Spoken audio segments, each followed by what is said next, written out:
Assalamu alaikum. Az banao es methi pulao. Variyah sahal ta aasan banaun te beye karo es yat variyah kam masala istemal. Te yah ko jaldi fatafat banayit yus zan variyah mazedar te chu gasan. Te pakiu karo es shuru jaldi azuk methi pulao. Godnethi zol me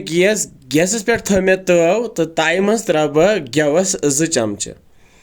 यह बह वर्का gave ये इस्तेमाल करान one त्रा बह यह दालचीन पीन तथ ऊर बे त्रोस मर्च फल 4 तो बे त्रोस रंग फल 2-3 बे त्रोस जीर चमचे ओड़ तो बे त्रोस तेज पत्त 2 यम करोक ये हल्क फ्राई बस हल्क फ्राई तल मे गैस थोमुत लोत तो बे त्रा यह गंड लकुट अख निकरवित ऊर यत तो तलो यम ये सती हल्क ब्राउन गसन हल्क ब्राउन गसित त्रा ये मर्चवांगन नील 4 यम करोक ये सती हल्क फ्राई तो ओड़ गंटे ब्रो मे थोमुत यह बासमत अख कवल वजनाउन 200 ग्राम बासमत तो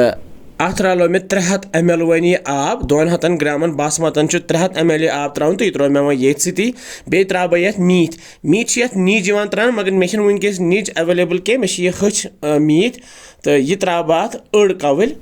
मीट त्रित त्रा बह ये पलाव मसाला 8 चमचे यह पलाव मसाला मे तुम बाजार दुकान पे बे त्रा बह ड्राई फ्रूट्स क्या ये मे किशमिश बादाम काजू तो बेम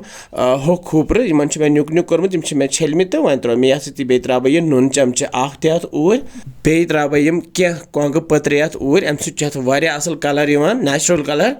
तो अम पत रलावो सारी चीज़ ये चमचे सत रलित तल मे गैस थोमुत वन मीडियम फ्लेम पे तो यथ अनो ग्रेक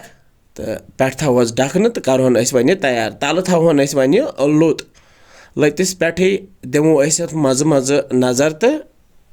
दिमो फिर ये वन आब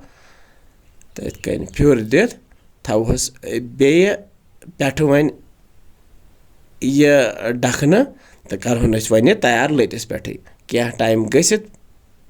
वन मेथि पलाव तैयार वस क्युत मेथि पलाव बनो यपर अन मे त्रामू प्लेटस मजे फिरहन वस माशाल्लाह क्युत मुश्किन अदफर और तो तुम वो क्युत सहल तो आसान यह मेथि पलाव बनाउन तो पे थोस सरपोश तो करो गर्मा गर्म सर्व तो उम्मीद तुम आसो यह अजुक यह मेथि पलाव पसंद आमुत तुम तह बनजो बेजो वनान किस बसान तुम सान रेसिपीज़ इंशाअल्लाह समखो बे कैसा नयन मज़ेदार रेसिपियन तुम थो तुत काल पन ख्याल बिहिव रबस हवाल अस्सलाम वालेकुम।